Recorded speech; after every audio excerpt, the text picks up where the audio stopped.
नमस्कार साथियों, स्वागत है आप सभी का वाईफाई स्टडी 2.0 पर। मैं हूं अंकित अवस्थी। आप हैं मेरे साथ में इस समय पाकिस्तान की एक और खबर की चर्चा में।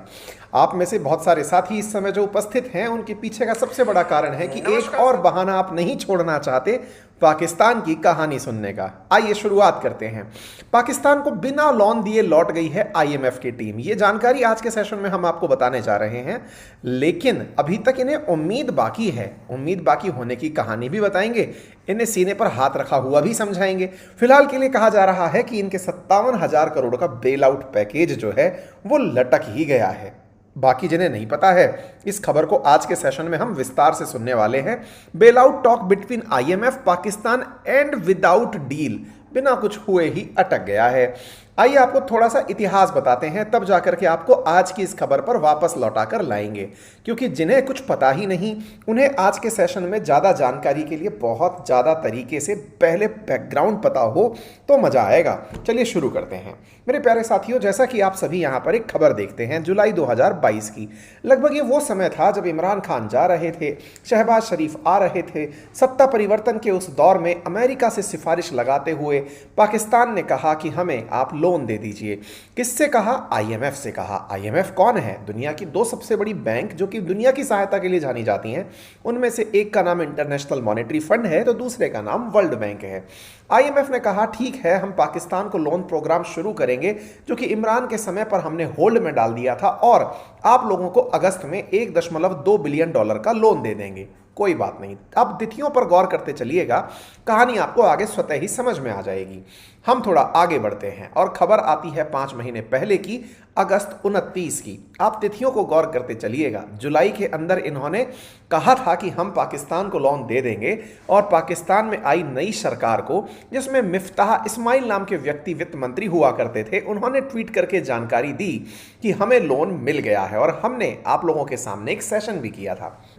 याद होगा उस समय एक प्रोग्राम का जिक्र हुआ था जिसका नाम था ईएफएफ प्रोग्राम, यानी revival of our EFF programme. कईयों ने सवाल पूछा कि ये कौन सा प्रोग्राम है जिसके तहत पाकिस्तान को आईएमएफ के द्वारा लोन दिया जा रहा है। तो ये है एक्सटेंडेड फंड फैसिलिटी।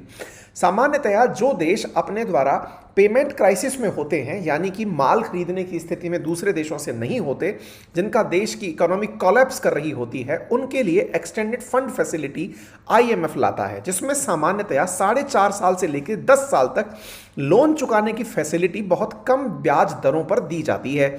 इस प्रकार का प्रोग्राम लेकिन तभी लाया जाता है जब आईएमएफ को यह लगता है कि यह देश अब ऐसी स्थिति में आ गया है कि दुनिया का कोई और देश या बैंक इसे लोन देने की स्थिति में नहीं है। तभी आईएमएफ यहां पर उस देश के सामने बहुत सारी शर्तें रखता है, क्योंकि वो ये जान चुका होता है कि अब मेरे सिवा कोई और इसके पास नहीं है जो इसे लोन दे पाएगा। ऐसी स्थिति में आईएमएफ के द्वारा उस देश पर बहुत सारी शर्तें लाद दी जाती हैं। उसी के तहत पाकिस्तान को लोन मिला था। आज से 5 महीने पहले हमने इसकी खबर आपसे डिस्कस की थी। कोई बात नहीं, अब तिथियों को आप गौर करते चलें तो आपको सारी घटनाएं समझ में आने लगेंगी। दिसंबर आता है 2022। आईएमएफ पाकिस्तान से कहता है कि मैंने आपसे बहुत सारी शर्तें की थी, लेकिन आपने शर्तों के बारे में कुछ कार्रवाइयां नहीं की हैं अभी तक। मैं चाहता हूं कि लोन मुझे जब दूं, तो मैं आपको जब लोन दूं तो उसकी वापसी का प्रोग्राम आपके पास बुनियादी तरीके से बना होना चाहिए। कौन सा तरीका? जब वो लोन देता है तो वो ये चाहता है कि मेरी किस्तें जो है ना वो प्रॉपर तरीके से आती रहें, और किस्तें आने के लिए आपको अपने देश में कुछ परिवर्तन करने होंगे। परिवर्तन आईएमएफ जैसा कहेगा वैसे करने होंगे। आईएमएफ ने पाकिस्तान से कहा कि मैं आपको 3 हफ्ते की मोहलत दिया हूं, अगर आपको लोन दोबारा चाहिए यानी अगली किस्त चाहिए तो। दिसंबर 25 की यह खबर थी। कोई बात नहीं, अब आप यहां पर अगले महीने में एंट्री करते हैं। हैप्पी न्यू ईयर होता है। पाकिस्तान अमेरिका से कहता है कि प्लीज हमें $1.1 बिलियन की नेक्स्ट किस्त दिलवा दीजिए। ये पाकिस्तान के अखबार में खबर छपती है। पाकिस्तान अमेरिका से कहता है कि उन्होंने जो 3 हफ्ते का समय दिया था उनकी शर्तों पर तो हम अमल नहीं कर पाए, लेकिन आप कृपया करके हमें लोन की अगली किस्त दिलवा दो। कुल $7 बिलियन का हमें लोन मिलना है। हर बार की किस्त पर आईएमएफ हमारे सामने शर्तें रखता चला जाता है और हम उन्हें पूरा नहीं कर पाते। अमेरिका शाह पता नहीं सुना या नहीं सुना, 27 तारीख की खबर आती है, तभी यहाँ के वित्त मंत्री बोलते हैं कि अल्लाह ही जिम्मेदार है पाकिस्तान की प्रॉस्पेरिटी और डेवलपमेंट के लिए। यानी इन्होंने बिल्कुल अल्लाह हवाले छोड़ दिया कि जो पाकिस्तान है उसकी स्थिति के लिए अल्लाह जिम्मेदार है। चलिए कोई नहीं साहब, 27 जनवरी की यह खबर निकल कर आती है, समय धीरे धीरे आगे बढ़ता है। 31 जनवरी को आईएमएफ की टीम पाकिस्तान चली आती है अपने टोटल $7 बिलियन के लोन की अगली किश्त यानी $1.1 बिलियन की किश्त देने के लिए। लेकिन इस बार आईएमएफ की टीम बहुत सारा मूड बनाकर आई थी। पाकिस्तान की खत्म होती इकोनॉमी के सामने पाकिस्तान के अंदर आईएमएफ की जो टीम आई थी वो पूरी तरह सोच कर आई थी कि हम डू और डाई के साथ पाकिस्तानियों के साथ बात करेंगे, या तो करो नहीं तो मरो, और अगर आपको पैकेज चाहिए तो हमारी कुछ शर्तों की पालना करो। ऐसी स्थिति में आईएमएफ की टीम पाकिस्तान पहुंचती है। ये बैठे पाकिस्तान के नुमाइंदे और ये बैठे आईएमएफ के नुमाइंदे, दोनों एक दूसरे के सामने टेबल पर बैठकर चर्चा करते हैं।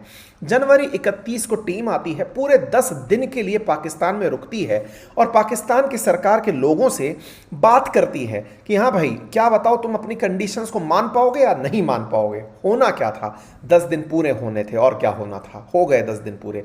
10 फरवरी की खबर आज आप सुन रहे हैं, पाकिस्तान से आईएमएफ की टीम चली गई है बिना कुछ भी डील साइन किए हुए।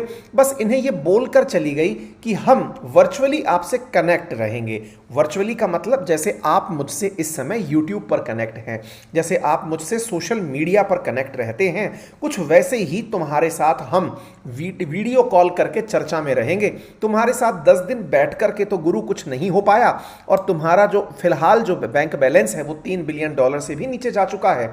अब आपकी खबर आज की निकल कर ये आती है कि कैश स्ट्रैप्ड यानी कि धन के अभाव में जो पाकिस्तान है वो आईएमएफ के साथ बेल आउट पैकेज पाने की स्थिति में फेल मार गया है। ये है आज की कहानी। उम्मीद है कि आज की जो कहानी है उसके पीछे का बैकग्राउंड आपको पूरी तरह क्लियर हो गया होगा। आगे बढ़ते हैं। अगर आपको यहां तक क्लियर हो गया है तो हम आपको ये बताते हैं कि ऐसी स्थिति में उन्होंने क्यों कहा कि चिंता ना करो, हम आपसे वर्चुअली जुड़े रहेंगे। हमें तो यार पता नहीं क्यों ऐसा लगा कि ये लोग यहाँ से जाने के बाद इनको एक दिलासा देकर चले गए कि चिंता मत करिए, we will keep in touch on video call. मतलब ये है कि अगर गलती से पता चले कि हम तुमसे कह जाएं कि हम तुम्हारी डील ही साइन नहीं करेंगे, तो पता चले तुम बम गोले से हमें ही उड़ा दो, तो ऐसी स्थिति में इन्हें दिलासा देकर के ये लोग निकले होंगे कि हम अभी तो चलते हैं, जल्दी ही लौटेंगे। चलिए कोई नहीं, आईएमएफ के लोग पहुंचते हैं अपने देश और पहुंच करके एक प्रेस रिलीज जारी करते हैं और कहते हैं virtual discussions will continue in the coming days to finalise implementation. ठीक है ना। ऐसी स्थिति में इनके द्वारा ये कहा जाता है कि आप चिंता ना करें, हम आपके साथ आने वाले समय में प्रॉपर तरीके से डिस्कशंस करते रहेंगे। ये स्थिति समाप्त होती है। आगे बढ़ते हैं।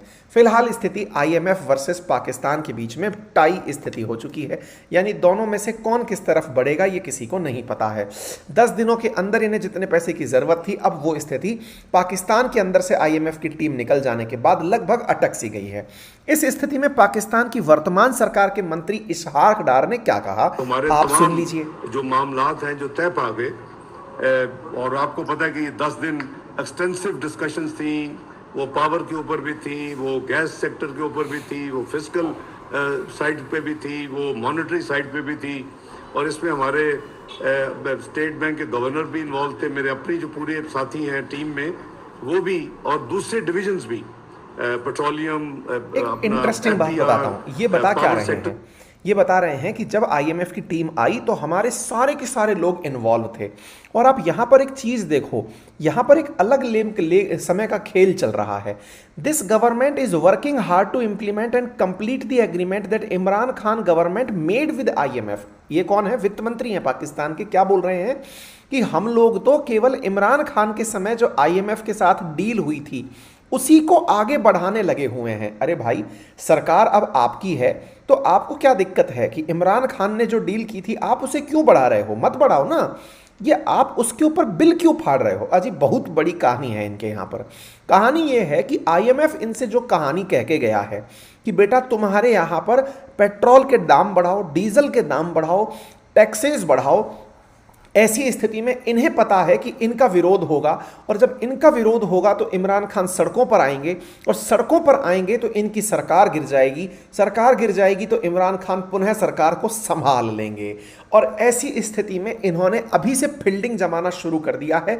ये इनकी चेहरे की लकीरें साफ बताती हैं, क्योंकि ये हर चीज इमरान खान पर डाल रहे हैं। ये देखिए, इसकी भी जिम्मेदार पिछली गवर्नमेंट है, क्रेडिबिलिटी गैप है, उनको ट्रस्ट नहीं है। वो कहते हैं कि जी ये इस मुल्क में एग्रीमेंट करने के बाद ना सिर्फ इंप्लीमेंट नहीं पिछली हुकूमत ने किया, बल्कि रिवर्स कर दिया। जब वोट ऑफ नो ट्रस्ट आया उनके खिलाफ, तो उन्होंने कहा जी कि अब जाने लगे, तो अब इसको।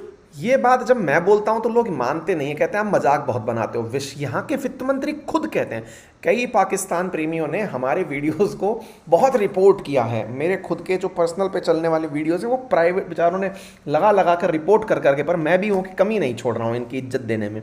फिलहाल ये हालत है कि इन्होंने खुद ने ये स्वीकार किया है कि देखो हमारे ऊपर वो लोग ट्रस्ट नहीं करते हैं, क्योंकि हम पलट जाते हैं।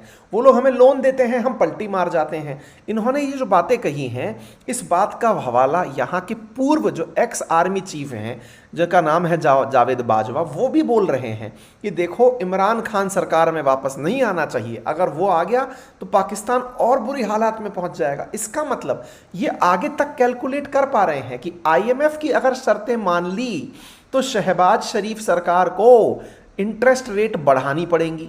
इंटरेस्ट रेट बढ़ाते ही दंगे प्रदर्शन होंगे, प्रदर्शन को इमरान खान लीड करेंगे तो वो पीएम बनेंगे, क्योंकि जनता तो उनके पीछे होलेगी। इस स्थिति को ये पहले ही भांप गए। इनने कहा इमरान खान पीएम नहीं बनना चाहिए। मतलब कहना क्या चाहते हो? इसका मतलब अगर ये पीएम नहीं बनना चाहिए तो कोई बात नहीं, दंगे नहीं होंगे।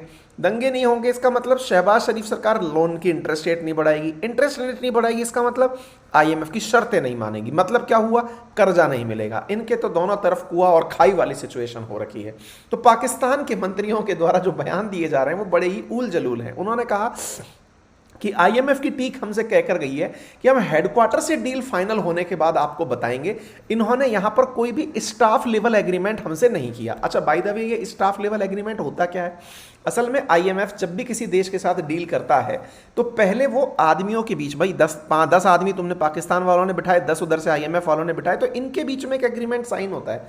वो वाला भी एग्रीमेंट साइन होकर के नहीं गया। इसका मतलब इनकी डील तो अभी अधरझूल में ही अटकी हुई है। अभी जरूरी नहीं है कि इनकी ये डील पूरी हो पाए। फिलहाल इनके यहाँ पर जो विदेशी मुद्रा भंडार है वो $3 अरब के नीचे पहुंच गया है। लेकिन ये 3 अरब जो हैं ये होने को हैं किसके? तो ये यूएई और सऊदी के पैसे इनके पास में रखे हुए हैं। तीसरी किस्त लेने के लिए आईएमएफ से ये लगातार परेशान हो रहे हैं। आईएमएफ चाहता क्या है? आईएमएफ चाहता है कि इनके यहां पर जो फ्यूल है ना उसका दाम 60% बढ़ाओ। अगर 60% बढ़ा दिया तो इनकी महंगाई 55% इंक्रीज हो जाएगी। भाई साहब, जहां अपने देश में 6% से ऊपर महंगाई निकल जाती है तो अपन सरकार के विरोध में खड़े हो जाते हैं। यहां 55% तक महंगाई बढ़ जाएगी तो आप सोच कर देखो पाकिस्तान का क्या हाल होगा।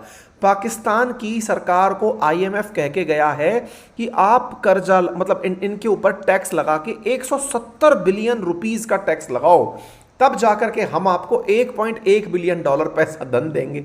भाई साहब, पाकिस्तानियों का एकदम हालत खराब होना तय है। आप सोचो कि जब आईएमएफ इनके देश में चक्कर काट रही थी ना, उसी समय इनके जो ट्रेडर्स थे उन्होंने राष्ट्रीय रूप से मतलब धमकियां देना शुरू कर दिया था कि हम पूरी तरह से क्या करेंगे, प्रोटेस्ट करेंगे अगर आपने टैक्स बढ़ा दिया। यानी कि सब लोग अब अपना राशन पानी इकट्ठा करके प्रोटेस्ट की तैयारी में है कि अगर सरकार आईएमएफ की बात मान गई। पता है आईएमएफ ने इनसे कोई भी एग्रीमेंट यहीं पर क्यों नहीं कहा? क्योंकि इन्हें पता था कि बेटा अगर इनकी प्रेजेंस में पाकिस्तान की सरकार ने डील साइन कर दी तो हो सकता है जनता जो है गुस्से में आईएमएफ की टीम को ही कूट दे। ऐसी स्थिति में आईएमएफ की टीम पहले यहां से निकल गई है और पाकिस्तान की सरकार से पीछे से कहलवाकर टैक्स बढ़वाएगी। देखने वाला होगा हाल यहां से आगे। बिल्कुल वेट एंड वॉच की पॉलिसी के साथ चलिए। अगले 10 दिन बड़े इंटरेस्टिंग होने वाले हैं। इंटरेस्टिंग इसलिए होने वाले हैं क्योंकि तेल के दाम इनके 20 से 30 रुपए बढ़ेंगे। यहां पर दाम बढ़ के 70 से बहुत ही गजब खेला होने वाला है। भाई हम तो केवल ये बोल रहे हैं, खेला गजब होगा। आने वाले समय में बताएंगे। जहां पाकिस्तान की महंगाई दर अभी 24.5% से ऊपर चल रही है, वो अब सीधा 50% जैसी पार होगी। एकदम फिल्म फेल हो जाएगा मामला, ठीक है। अच्छा, इसके पीछे भाई साहब ये जो कॉमेडियन ऑफ द पाकिस्तान जो है कपिल शर्मा ऑफ पाकिस्तान, ये जिम्मेदार है। क्यों जिम्मेदार है? इसके पीछे का कारण बताता हूं। ये जब कॉमेडियन आया था ना पाकिस्तान में प्रधानमंत्री के रूप में, उस समय पाकिस्तान का जो मतलब कर्ज था ना वो 16.4 ट्रिलियन पाकिस्तानी रुपया था। लेकिन आज पाकिस्तान पर कर्जा 60 ट्रिलियन पाकिस्तानी रुपया है। भाई साहब इसने पता नहीं कैसे खर्चे करे, गधे बेचने के बाद भी इसके पास पैसे नहीं आए। 16 ट्रिलियन पाकिस्तानी इसके पास में वो था, है ना, और वो सोचो आप 60 ट्रिलियन क्रॉस कर गया है। इतना कर्जा इसने 4 साल में बढ़ा दिया, मतलब आप सारी हदें 4 गुना टैक्सेशन, 4 गुना एक कर्जा बढ़ा के चला गया। फिलहाल इसकी स्थिति क्या है पाकिस्तान की? अब ये स्थिति ऐसी है ना कि पाकिस्तान एक फेल स्टेट है। ये आप चाहो तो लिख के दीवार पर रख लो, अंकित अवस्थी की बात। लेकिन क्या है ना, लोग कहते हैं कि नहीं आप तो सर ऐसी बात करते हो, फिर पाकिस्तान प्रेमी आके मेरे वीडियो को रिपोर्ट कर जाते हैं। मैं प्रूव कर सकता हूं कि ये फेल स्टेट है। देखो अभी कराता हूं मैं। 126.9 बिलियन डॉलर का इनके ऊपर एक्सटर्नल डेट था पाकिस्तान के पास सितंबर 2022 में। फॉरेक्स रिजर्व इनके पास घट के इतना रह गया। पाकिस्तान पर चाइना का 30 बिलियन डॉलर का लोन है। आईएमएफ का फंड जो है ना जो रिलीज हो गया, तो उसके बाद में पाकिस्तान की इन्फ्लेशन जो है ना वो 48 साल में सबसे ऊपर तो अभी है। तो सोचो कि ये कहां पहुंच जाएगी। चलो कोई बात नहीं, स्थिति को आप ऐसे समझ सकते हैं कि पाकिस्तान पर जो कर्जा है ना उसको चुकाने के लिए इसे आप इधर देखिए, आखिर तक 140 अरब डॉलर इन पर कर्जा हो जाएगा। हर साल इसको 24 अरब डॉलर चुकाने होंगे। हर महीने इसको 8.3 अरब डॉलर यानी 8.3 बिलियन डॉलर चुकाने होंगे। कर्जा कितना मांग रहा है? 1.1 बिलियन डॉलर। अरे आप खुद सोचकर देखो, जिस देश को इतना कर्जा चाहिए लेकिन कर्जे में उसको हर महीने इतने पैसे चुकाने हैं, आप अंदाजा लगा के देख लो भाई हालत क्या हो रहा है। मतलब 3 साल तक प्रतिवर्ष 3 साल तक इसे प्रतिवर्ष 24 अरब डॉलर चुकाने हैं। कैसे संभव होगा? 1 साल के अंदर 8.3 अरब डॉलर। अब 8.3 अरब डॉलर को आप कैसे भी बांट लो तो ये कैसी भी स्थिति में चुका नहीं पा रहा है पैसा। अगर आप ये फिगर देख लिए ना तो 2025 तक इसे 140 अरब डॉलर चुकाना है, जो कि ये कई जन्म ले लेना तो संभव नहीं है। अब आप यहां पर सोच लें, यहां के लोगों के द्वारा खुद से जो काम किया जा रहा है, क्योंकि इंसान के काम आता है। पाकिस्तान के अंदर खुद यहाँ के लोग जो है ना वो अपने लेवल पर चैरिटी कर रहे हैं, घरों तक खाना भिजा रहे हैं। कराची की ये खबर सुने आप। बिस्मिल्लाहिर्रहमानिर्रहीम। हम इस वक्त खड़े हैं सनब्रिज फ्लोर मिल में, जो पाकिस्तान की एशिया की बड़ी मिलों में आते थे, जहाँ पे पीसा लगी हुई मशीन। इदरीस साहब मौजूद हैं, फरूख अमीन साहब मौजूद हैं, ऑनर इस कंपनी के। बहुत बड़ा ऐलान है पाकिस्तानियों के लिए। हम कोई सियासतदान नहीं है जो आपको बताएंगे जी इसको जेल में डाल दो, उसको निकाल दो, उसको बाहर भेज दो, उसको ये कर दो। लोग मर रहे हैं, पाकिस्तानी मर रहे हैं, भूख से मर रहे हैं, जिसपे कोई सियासतदान बात नहीं कर रहा। कोई ये व्यक्ति खुद बोल रहा है कि लोग मर रहे हैं, भूख से मर रहे हैं, जिस पर कोई राजनेता बात नहीं कर रहा है। इसलिए वहां के लोग भी ताकतवर पाकिस्तान के नाम से एक मतलब वो चला रहे हैं, जिसमें 20 लाख लोगों को मतलब 20 लाख परिवारों तक भोजन पहुंचाने के लिए अगले 1.5 महीने तक तो इस बेचारी कंपनी ने काम उठाया। लेकिन 1.5 लाख लोगों को खिलाने से क्या होगा? फिर भी प्रयास तो अच्छा है, कम से कम इन्हें देखकर कुछ और लोग भी आगे निकल कर आएंगे। हालात आपको समझ में आ जाने चाहिए। खैर, आपकी क्या राय है वो जरूर हमें कमेंट बॉक्स में बताएं। लेकिन उससे पहले मैं जरूरी जानकारी आपको बता रहा हूं जो सबसे ज्यादा काम किया, आप वो जरूर सुने। देखो, जनरली अंकित 10 रेफरल कोड पर 10% डिस्काउंट आता है। इस बार यूपीएससी सेक्शन में आप लोगों को 30% डिस्काउंट ऑफर किया जा रहा है। कितना परसेंट? 30% डिस्काउंट। और आप इसका मतलब समझने का प्रयास करें। देखिए, ऑनलाइन इंडस्ट्रीज के अंदर जितनी भी कोचिंग्स हैं, जैसे दृष्टि आईएएस है, अगर आप उसके साथ में ऑप्शनल का आइकॉनिक का कोर्स परचेज करते हैं ना 2024 के प्रीलिम्स को लेकर के, 64,000 रुपये अनअकैडमी का कोर्स वहाँ 1,40,000 का है। यानी एक प्रकार से आप कंपैरेटिव स्टडी करें ना कि कितना अच्छा, और टॉप एडुकेटर्स का जो बैच है जो 16 तारीख से शुरू होने जा रहा है प्रीलिम्स और मेंस के लिए, वो बहुत ही नॉमिनल दाम पर आपको 30% डिस्काउंट के साथ उपलब्ध कराया जा रहा है। आप इसे ज्वाइन कर सकते हैं, क्योंकि इसी प्रकार के बैचेस से बड़ी मात्रा में बच्चे पास पहले भी हुए हैं। जहां पर एक हमारी ही कॉम्पिटिटिव कोचिंग के अंदर 20,000 रुपये का कोर्स उपलब्ध है, वो अनअकैडमी पर आपको टॉप एडुकेटर्स के साथ। शायद ही कोई यूपीएससी का एस्पिरेंट होगा जिन्होंने आज तक इकोनॉमिक्स बाय मृणाल पटेल ना पढ़ी हो, है ना। यानी बेस्ट एडुकेटर्स की लीडरशिप के साथ कोर्सेज आपके लिए उपलब्ध कराए जा रहे हैं। प्रीलिम्स का ये वाला जो बैच है जो 9 तारीख को शुरू हुआ है, इसे आप ज्वाइन कर पाएंगे। यहाँ से बड़ी मात्रा में टॉपर्स निकले, आप भी निकलेंगे, ठीक है।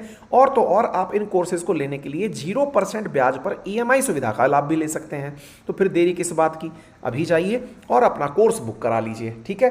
ज़्यादा जानकारी के लिए नंबर यहाँ पर भी दिया हुआ है, बाकी आप हमारी टीम का नंबर भी ले सकते हैं 7878158882। ठीक है साहब, धन्यवाद।